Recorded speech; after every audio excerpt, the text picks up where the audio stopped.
The first letter showed up 3 weeks after I finished the bridge. It came in a crisp white envelope with a gold embossed return address that read, Crescent Pines HOA Compliance and Infrastructure Division. That should have been my first red flag. I didn't even know there was an infrastructure division.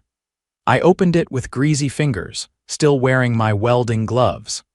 I'd just finished reinforcing the last set of beams under my new steel and wood hybrid bridge, the one I built, paid for, and sweated over for 6 weekends straight. Inside. A bill. $7,632 for shared bridge maintenance and structural upgrades. I blinked. Then I laughed, alone in my cabin kitchen. See, I bought this river cabin to get away from HOA drama. It sits at the far edge of the Crescent Pines boundary, technically within the HOA lines, but barely. The original access road washed out years ago, so I built my own bridge across a shallow part of the creek. Not a soul helped. Not a dime came from the HOA. I even pulled the permits myself after the county guy asked me, "Wait, you're doing that alone?" Now they wanted me to pay for maintaining the bridge that I built with my own 2 hands. The next morning, I drove down to the HOA office. It's in a beige stucco building next to the golf course, trying real hard to look like it belongs in a gated community instead of the middle of nowhere. The second I stepped in, I saw her. Zelda Zimmerman. HOA president, queen of pastel sweater vests and weaponized smiles.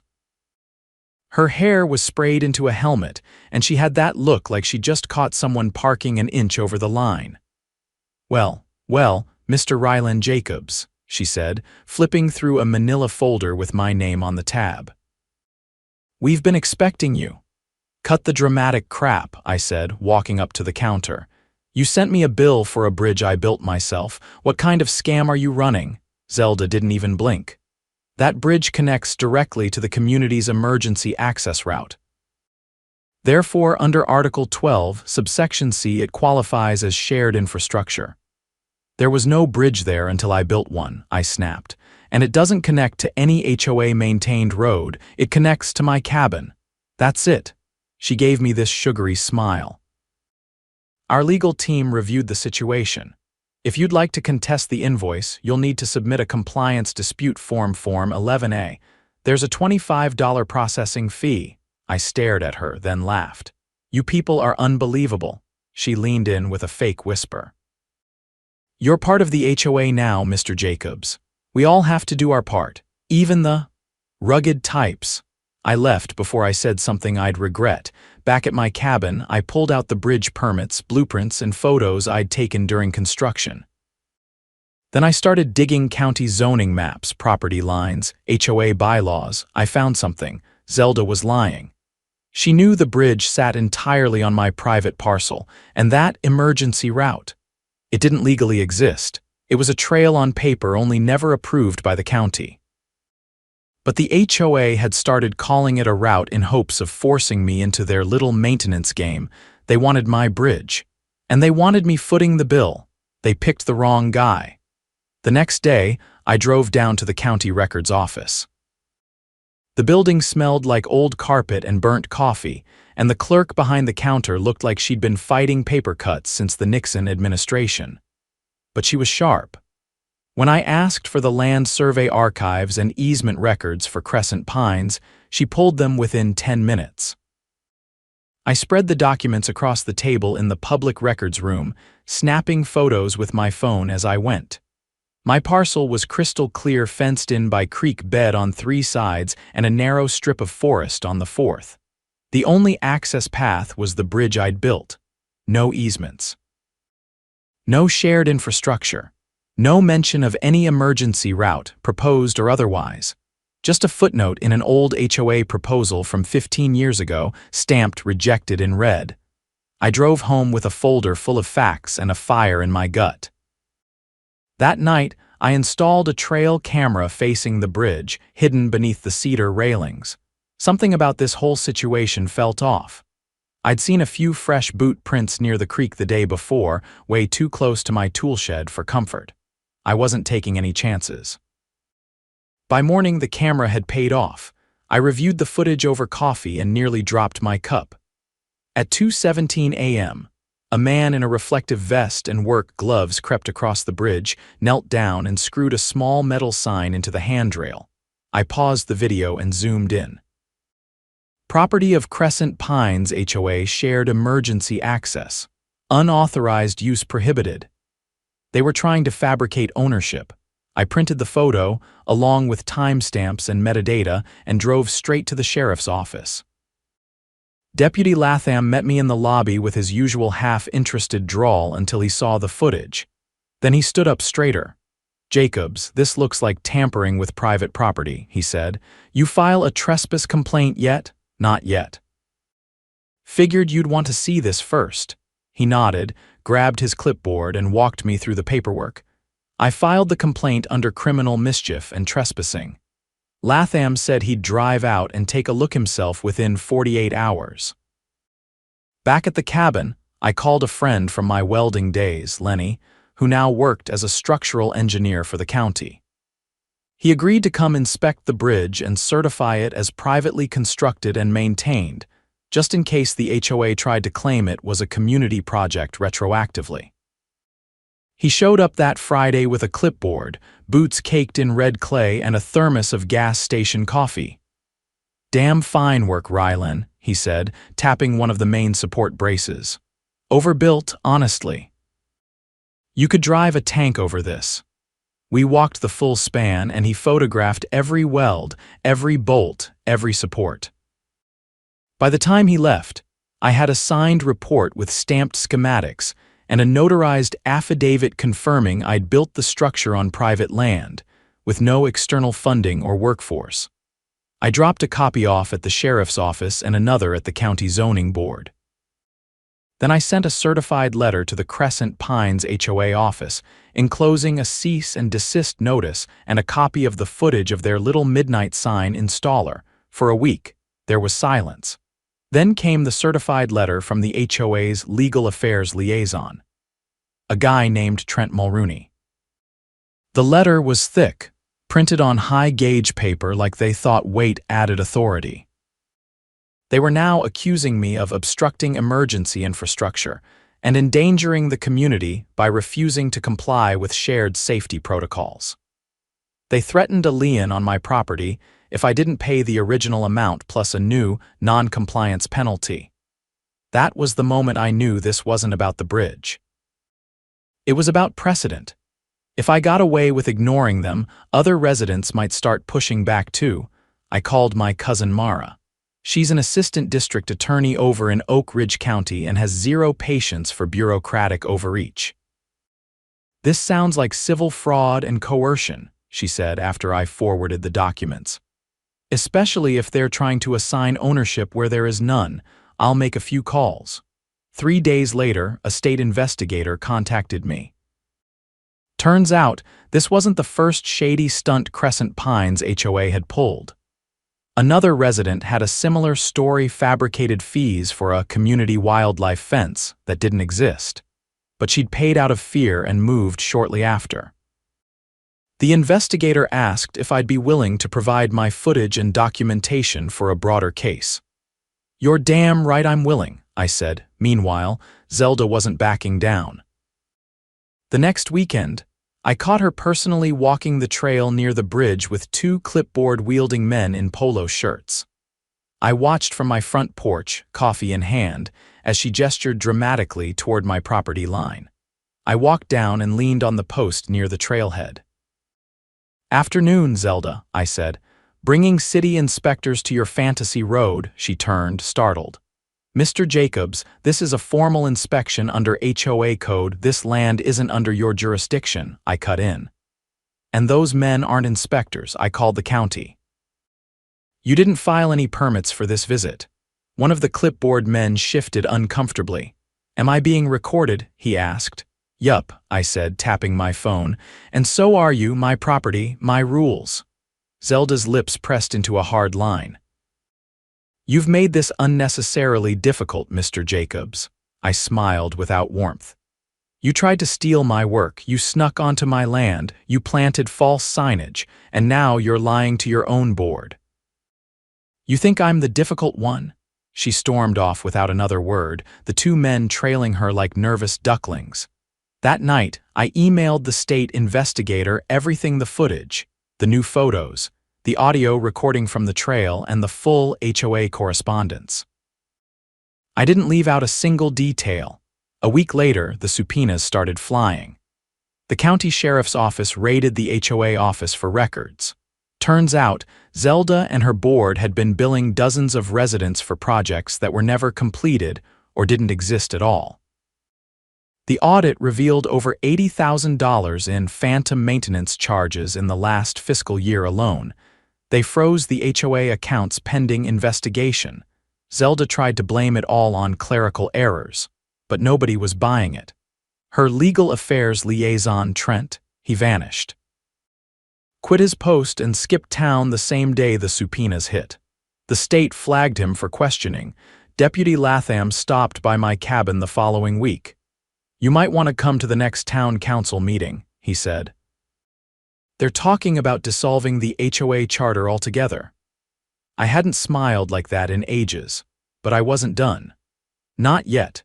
The Crescent Pines Town Council scheduled the emergency meeting for a Tuesday evening, and by the time I arrived at the community hall, the parking lot was overflowing. Cars lined the roadside, some halfway in the ditch. People stood outside the double doors, murmuring, clutching thermoses and folded lawn chairs. These weren't just the usual HOA meeting regulars. This was the entire neighborhood. I walked in with a manila folder tucked under my arm, filled with the last batch of documents. I'd gathered copies of the forged signage order, emails from HOA board members referencing creative billing, and a notarized letter from a former board treasurer who had come forward last week. She claimed she'd resigned after Zelda refused to let her view the breakdown of project expenses. Inside, the room buzzed with tension. The folding chairs were packed shoulder to shoulder, and the air smelled like polyester and old wood polish. Zelda sat at the front table, flanked by 3 remaining board members, all looking like they'd aged 10 years in the past 2 weeks.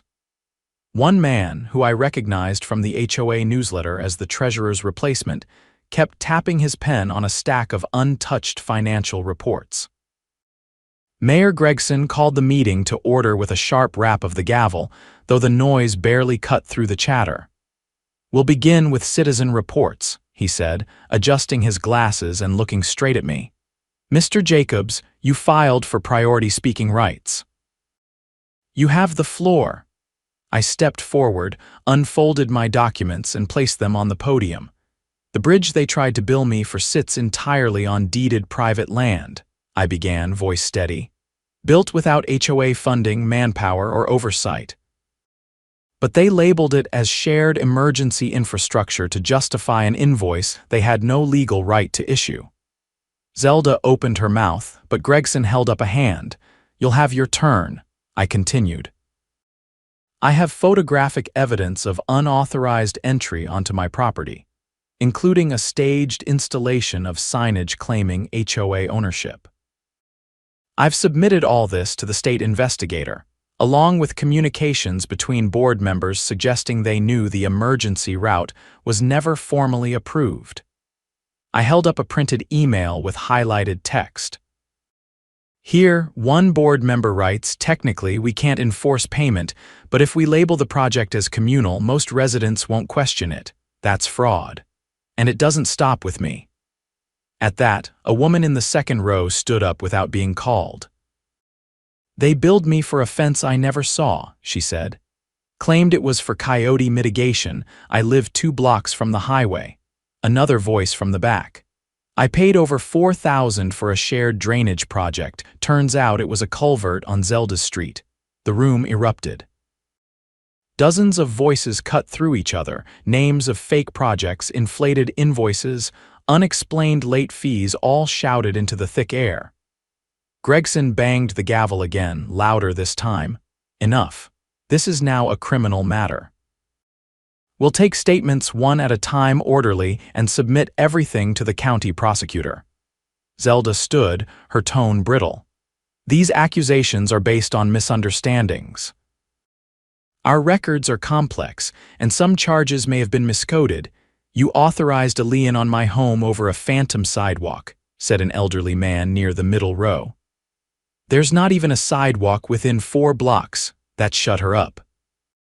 Later that night, as the statements continued, 2 unmarked sedans pulled into the lot.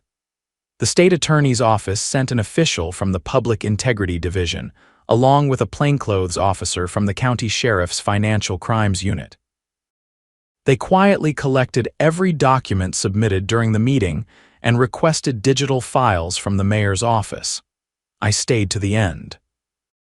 Almost 4 hours of residents lining up, some with folders, others with cell phone screenshots, every one of them echoing a similar story.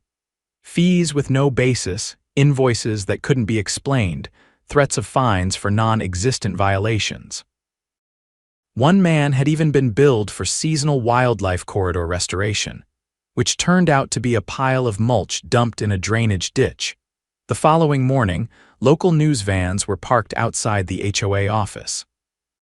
Someone, maybe one of the residents, maybe someone inside had leaked the investigation. A reporter tried to catch Zelda for a comment as she left the building, but she ducked into her car and drove off without a word. That afternoon, I received a call from the assistant district attorney assigned to the case. Her voice was brisk, clipped. "Mr. Jacobs, we'd like you to testify before the grand jury next week. Your documentation is central to establishing a pattern of fraudulent billing and misrepresentation of authority." I agreed without hesitation. The hearing was held in a quiet courthouse 2 counties over to avoid local influence or intimidation. I wore my cleanest flannel shirt, boots polished just enough to pass, and brought hard copies of everything. They walked me through each piece: permit filings, zoning maps, time-stamped footage. The jurors asked a few questions, mostly clarifying details about the bridge construction and the timeline of HOA communication. By the end of the week, the grand jury handed down indictments. Zelda and 2 board members were charged with conspiracy to commit fraud, unlawful lien practices, and falsification of official documents. One count even mentioned attempted land encroachment via deceptive signage installation, which the state classified under property interference statutes. The 3rd board member resigned and cooperated fully. Turning over internal emails that confirmed the billing scam was a long-running operation meant to cover the HOA's mismanaged budget. An emergency council vote dissolved the HOA's authority pending the outcome of the criminal trial. Meanwhile, the residents of Crescent Pines began organizing a new model: voluntary, transparent, and with limited powers. I helped draft the charter, making sure no future board could ever claim ownership of private property without a recorded easement and unanimous vote from affected residents. The bridge, it stayed mine. I added a small plaque to one of the supporting posts. It wasn't flashy, just a steel plate with the words, "Private build, no HOA access, 2024. One afternoon, while I was resealing the wood railing, a couple in their 30s walked up from the trail side. They introduced themselves as the new owners of a cabin down the hill. They'd heard about the whole mess and wanted to thank me for standing up. "We almost backed out of the purchase," the husband said. "But when we heard what you did, we figured the community had changed." I gave a nod, wiped my hands on a rag. "It's not perfect, but at least now it's honest." They smiled, then walked across the bridge toward their place. No toll, no invoice, no fabricated maintenance charge. Just neighbors walking home. The trial began in early spring, just as the creek thawed and the bridge's support beams started humming again with the sound of rushing water underneath. I attended every proceeding, not because I had to after testifying, but because I wanted to see it through. There was something about watching justice unfold in real time that made all the late nights and early mornings of researching zoning codes and scanning old HOA newsletters worth it. Zelda sat across the courtroom, noticeably diminished. Gone were the pastel sweaters and the air of unchecked authority. She wore a dark blazer that didn't fit quite right, like she'd borrowed it in a hurry. Her lawyer, an out-of-town guy who looked more at home in a corporate boardroom than a county courthouse, tried to argue that the bridge billing was a misunderstanding, a miscommunication between departments. But the prosecutor wasn't having it. "You don't issue 5-figure invoices and install property signs in the dead of night because of a clerical mistake," she said during opening arguments. "You do that when you think no one's going to push back." The state's case was airtight. They had subpoenaed digital correspondence from HOA servers that showed Zelda personally approved a series of fabricated maintenance projects. One email, dated 2 days before I received my invoice, contained the line, "If we brand it as shared infrastructure, we can roll the cost across the board." It's not like anyone checks parcel lines. They introduced financial records showing that funds collected from those fake projects were used to cover a shortfall caused by a failed landscaping contract the board had signed the previous year. The company had walked off the job after not being paid in full, leaving the HOA with a mess and no recourse. Rather than admit the board's mismanagement, Zelda and her inner circle decided to invent infrastructure needs and spread the cost across unsuspecting homeowners. The worst of it wasn't the false billing, though. That came when the county technology officer testified that one of the board members had attempted to falsify digital parcel maps using a private GIS tool. They had created a doctored version of the neighborhood layout, showing my bridge as partially crossing into a community easement that didn't exist.